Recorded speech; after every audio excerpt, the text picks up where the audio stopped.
Welcome back. I will once again be your bearer of weird news. My name is Matt.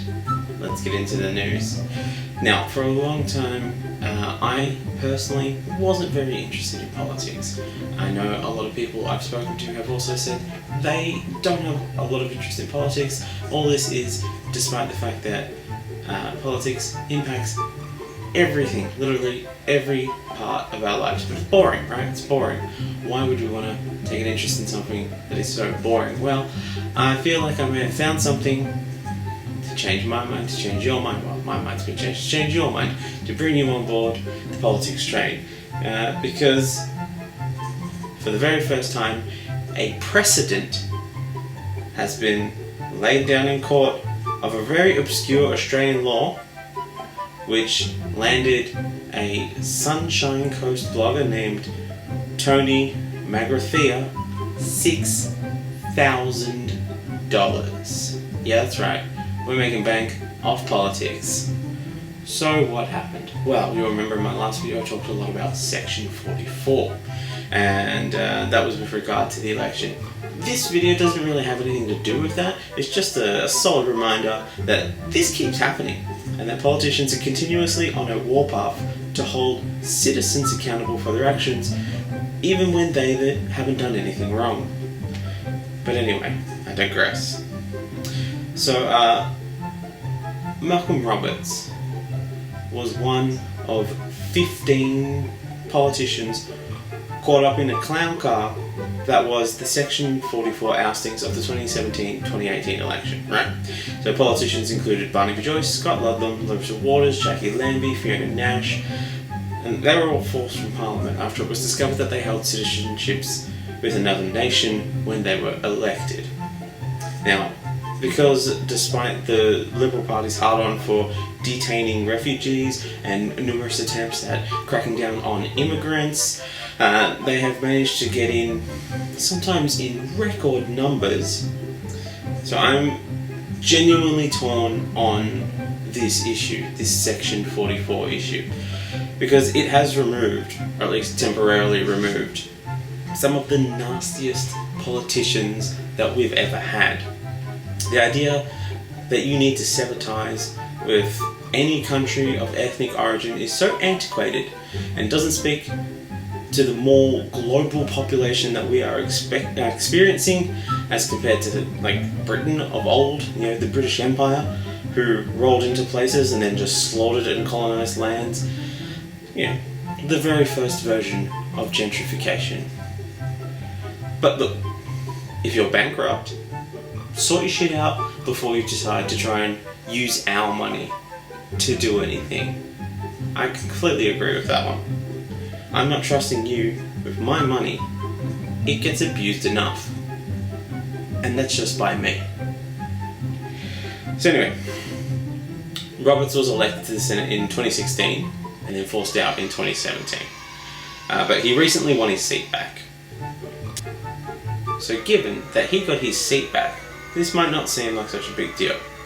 But his paperwork error has come back to haunt him, as the High Court ruled that he must pay $6,000 to Tony MacLeod. Tony MacLeod, this Sunshine Coast blogger and summertime Santa Claus, well, how did he get $6,000 from Tony Roberts? To put it simply, he paid attention. Now, not only that, he was driven by old-fashioned spite. Spite is a wonderful motivator. So, what happened? MacLeod, he filed a case against Roberts under a little-known and previously never enacted law. It's called the Common Informers Parliamentary Disqualifications Act.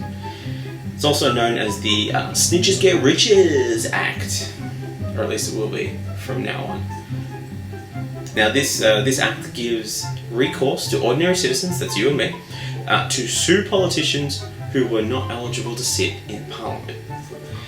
But don't get too excited, it is slightly complicated. Now you see, the Act actually outlines that any federal member declared by the Constitution to be incapable of so sitting shall be liable to pay any person who sues for it in the High Court.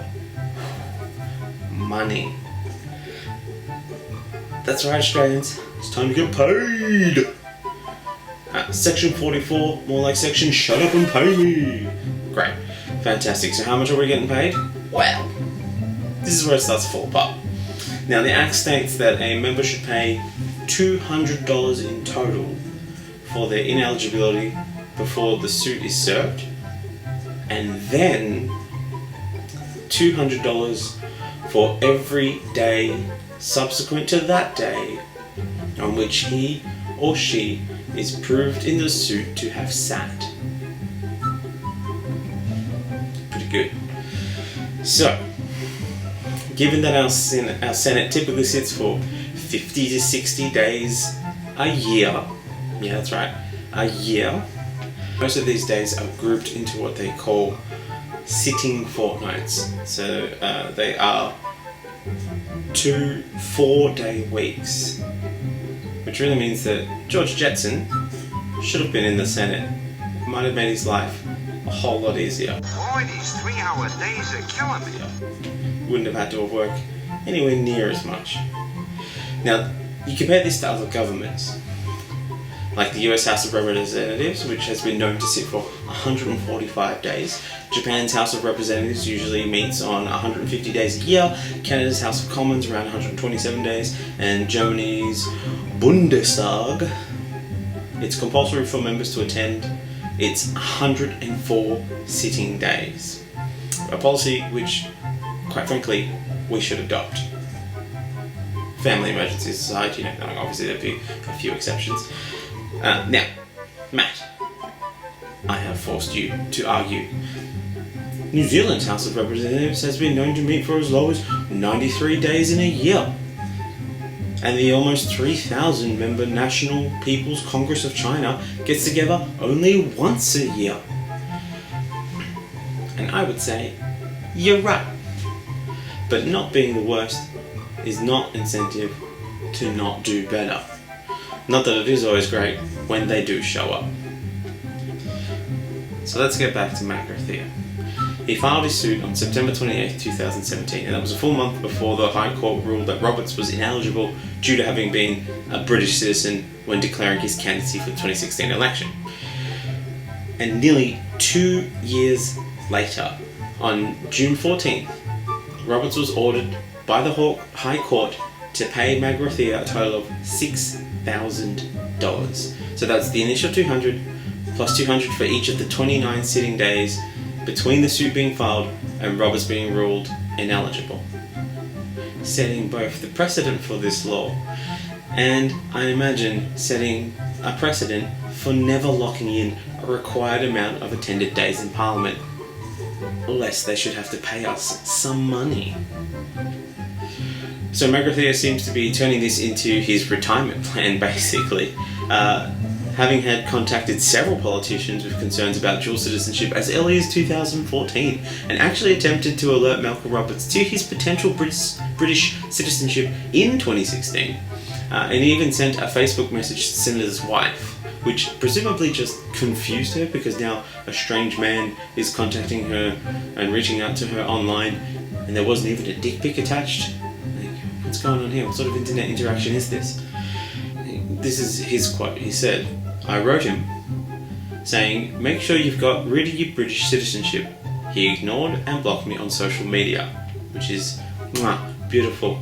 At which point he would have known full well that Robert's hubris and inability to see the obviousness of the very real and tangible world around him, as he is still both a climate change denier and a member of One Nation. So MacLeod said, I rang a lot of big legal companies about the case. They were terrified of taking a politician on. And he later retained the services of a solicitor, a guy, Sunshine Coast barrier, and basically the anti-hero we're never quite sure that we can trust. His name is Clem van der Wegen. He's a one-time candidate for the Clive Palmer United Party back in 2013. And in all honesty, anyone who is willing to align themselves with Clive Palmer is a chaotic neutral force at best. But we can make use of them, much like Gotham City makes use of the Batman. Is a useful tool when the rule of law fails. So, Barrister Van der Wegen said it was difficult for anyone to bring successful cases under the Common Informers Act, but that his case was helped by riding on the coattails of the High Court's Section 44 decisions. It was always a bit of a mystery, as this was the first time it had ever been done in the history of Federation. It's just a confluence of events that made it possible. It was a case of good timing. Now guys, despite the ruling, we mere mortals shouldn't expect to be able to claim similar payments from the other disqualified politicians. I know, it's disappointing, because the Act has a 12-month time limit in order to bring a suit on. So basically the other MPs from 2017 to 2018, they are now in the clear. However, there are a bunch of people sitting in there at the moment who we don't really know entirely what their deal is, and it may just be found out that they are sitting illegally. And given Clive Palmer himself tried to seat 19 candidates who were ineligible under Section 44, there is plenty of opportunity to get paid! But only if you pay attention. So MacLeod says, I could have money grabbed off anyone, but I wasn't interested. He says, the cash doesn't matter, which is clearly the words of a man who has secured his Franklin credits. Ooh. He says, it's the first for the Common Informers Act. It's a little bit of history being written by what we've done. Now, my favourite part of all this is the actual reason that he went through with this. He says on his blog that former Tony Abbott Chief of Staff and current Sky News commentator and woman thinking about how she can hurt you simply because she can, Peter Credlin, this has been a long time hobby for MacLeod. In 2013, he asked Tony Abbott for evidence regarding his contested British citizenship status. And after being ignored and turned away, he suggested to Tony Abbott's Chief of Staff that a Freedom of Information request could get the information he refused to show the world. She told me that she would become the Freedom of Information clerk if I dared lodge a Freedom of Information request asking for Mr. Abbott's renunciation of British citizenship paperwork.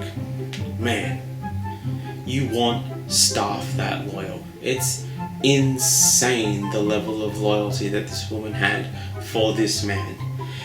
But it does raise a whole lot of questions. But what a story. How brilliant is that?